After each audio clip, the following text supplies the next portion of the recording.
ప్రియమైన దేవుని బిడ్డలారా, ప్రభువును రక్షకుడైన యేసయ్య నామములో హృదయ అంతరంగం నుంచి మీకు శుభవందనాలండి.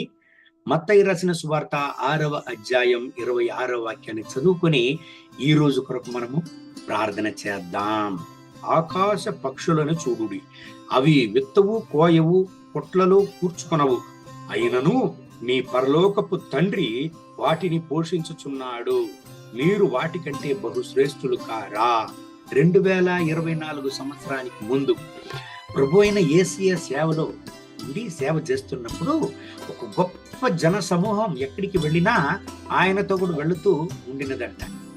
కొండపైన ఆయన ప్రసంగించేటప్పుడు ఒక పెద్ద జన సమూహం ఆయన యొక్క శ్రేష్టమైన వార్తలను వింటున్నారు.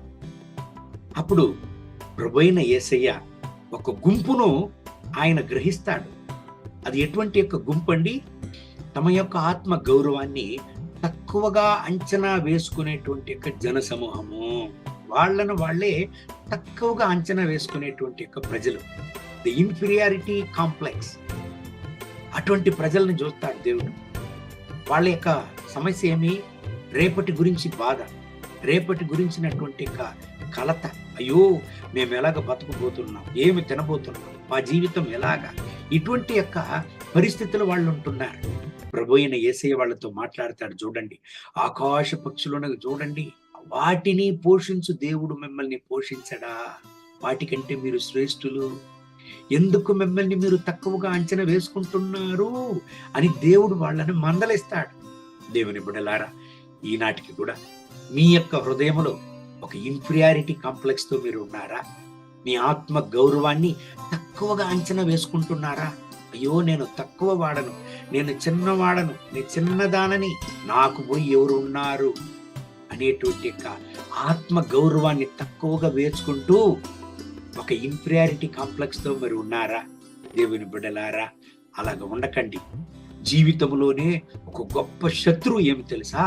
హృదయంలో ఉండేటువంటి యొక్క ఇన్ఫీరియారిటీ కాంప్లెక్స్.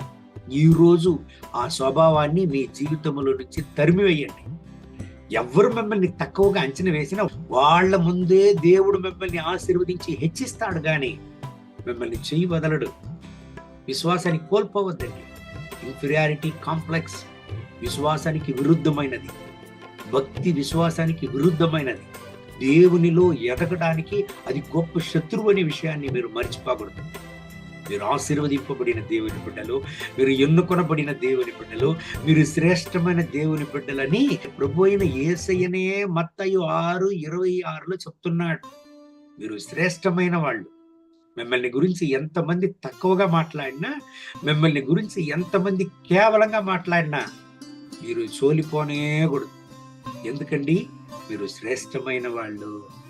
మీరు శ్రేష్టమైన వాళ్ళు. దేవుని వాగ్దానం ప్రకారం దేవుడు మిమ్మల్ని ఆశీర్వదించి మిమ్మల్ని హెచ్చించును కాక. కళ్ళు మూసి ప్రార్థన చేద్దాం. దేవా, ప్రభు అయిన యేసయ్య, ఈ ఉదయకాల సమయంలో ఈ ప్రార్థనలో నాతో ఏకీభవించి ప్రార్థించే ఈ ప్రియమైన సహోదర సహోదరుల కొరకు ప్రార్థన చేస్తున్నారు. తమ యొక్క ఆత్మ గౌరవాన్ని తక్కువగా అంచనా వేసుకుంటూ ఎవరంతా నాయన బాధతో వేదనలతో ఉంటున్నారు, వాళ్ళని ముట్టండి, స్వస్థపరచండి నాయనా. ఆ ఇన్ఫీరియారిటీ కాంప్లెక్స్ అని వాళ్ళ నుంచి తొలగించండి. మీ రక్త కోట్ల వెళ్ళని దాచుకోండి. మీ యొక్క కృపా ప్రసన్నత వెళ్ళపని దిగును కాక అగ్ని జ్వాలగా మార్చండి. మీ వల్ల కానిది మీకు అసాధ్యమైనది ఏమీ లేదు. మీ రక్తపు కోట్ల వెళ్ళని దాచుకోండి నా రక్షక. మీ కృపా ప్రసన్నత అపరిమితంగా వెళ్ళపని దిగిరాని ఇప్పుడే వీళ్ళని ఆశీర్వదించి దీవించండి.